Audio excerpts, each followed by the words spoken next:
American society continues to be successful and prosperous.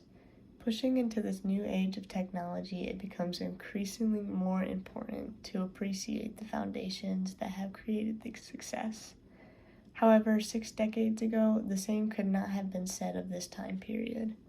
After coming out as one of the most worst world wars in human history, World War II, the United States began to heal itself thanks to the boom of the post-war economy. However, times of peace and stability were short-lived. At the time, the country was in the midst of the Cold War versus Russia. One of the article even states the hard issues of the day: the communist threat, a nuclear arms race, racial unrest, and economic distress awaited the president and the nation.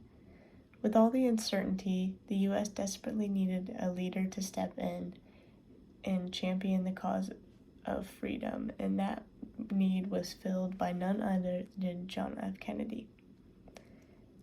The breathtaking speech made by JFK took place on Inauguration Day, January 20th, 1961, during his campaign. JFK had to put on a brave face for his country, providing them with both comfort and confidence that the U.S. could take on these obstacles and do it while unified. Looking at the speech in my eyes, I see that JFK tells the audience that he sees a bright future ahead for America, where we can all learn to unify and expand the country's abilities. In the speech, JFK's admirable personality is shown through his words. The positive light being shed on America throughout these tough times just shows his love for the country. The meaning of the speech is to inspire his audience and see the potential of America and the want to reach that level of greatness through unity. So in my speech, I provide these ideas using the 2 main articles to back up my logic. This is relevant to anyone because he demonstrates how to use words to get in touch with his own audience, which is a basic skill that is very influential. So we will now be studying his own words using none other than the inaugural speech to prove its relevance. So, the speech states, "We observe today not as a victory of party, but as a celebration of freedom, symbolizing an end as well as a beginning, signifying renewal as well as change. For I have sworn before you and Almighty God the same solemn oath our forebears prescribed nearly a century and 3/4 ago. The world is very different now, for man holds in his mortal hands the power to abolish all forms of human poverty and all forms of human life. And yet, the same revolutionary beliefs for which our forebears fought are still at issue around the globe. The belief that the rights of man come not from the generosity of the state, but from the hand of God. We dare not forget today that we are the heirs of that first revolution.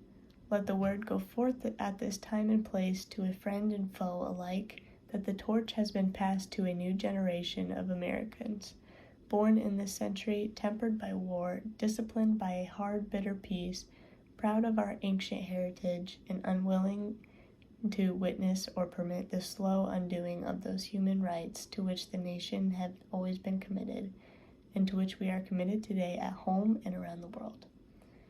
Let every nation know, whether it wishes us well or ill, that we shall pay any price, bear any burden, meet any hardship, support any friend, oppose any foe, to assure the survival and success of liberty. This much we pledge and more.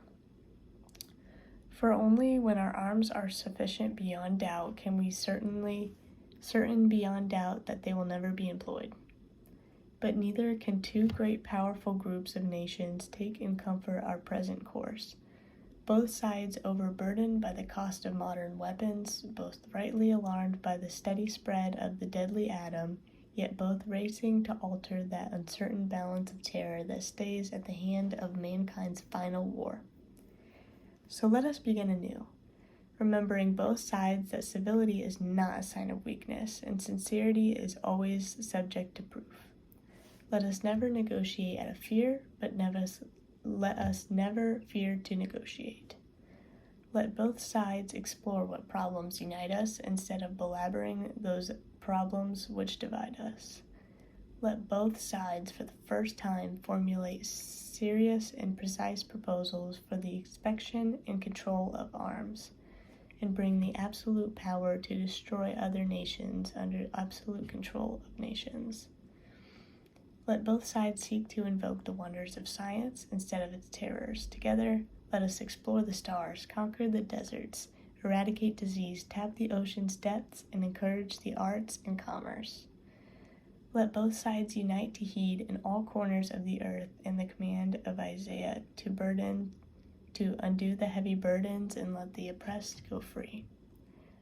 And if a beachhead of cooperation may push back the jungle of suspicion, let both sides join in creating a new endeavor, not a new balance of power, but in a new world of law where the strong are just and the weak secure and the peace preserved. All this will not be finished in the first 100 days, nor in the first 1,000 days, nor in the life of the administration, nor even perhaps in our lifetime on this planet, but let us begin. In your hands, my fellow citizens, more than mine, will rest the final success or failure of our course. Since this country was founded, each generation of Americans has been summoned to give us testimony to the national loyalty. The graves of young Americans who answered the call to service and surround the globe. Now the trumpets summon us again, not to a call of bear arms, though arms we need, not as a call to battle, though embattled we are, but a call to bear the burden of a long twilight struggle, year in and year out, rejoicing in hope, patient in tribulation, a struggle against the common enemies of man, tyranny, poverty, and disease and war itself. In the long history of the world, only a few generations have been granted the role of defending freedom in its honor of maximum danger. I do not shrink from this responsibility, I welcome it. I do not believe that any of us would exchange places with any other people or in any other generation. The energy, the faith, and devotion which we bring to this endeavor will light our country and all who serve it, and the glow from which that fire can truly light the world. And so, my fellow Americans, ask not what your country can do for you, ask what you can do for your country. My fellow citizens of the world, ask not what America will do for you, but what together we can do for the freedom of man. So as you can see, JFK's speech was so important to this audience, and the meaning behind it was none other than to inspire the fellow Americans to want even better for their own country.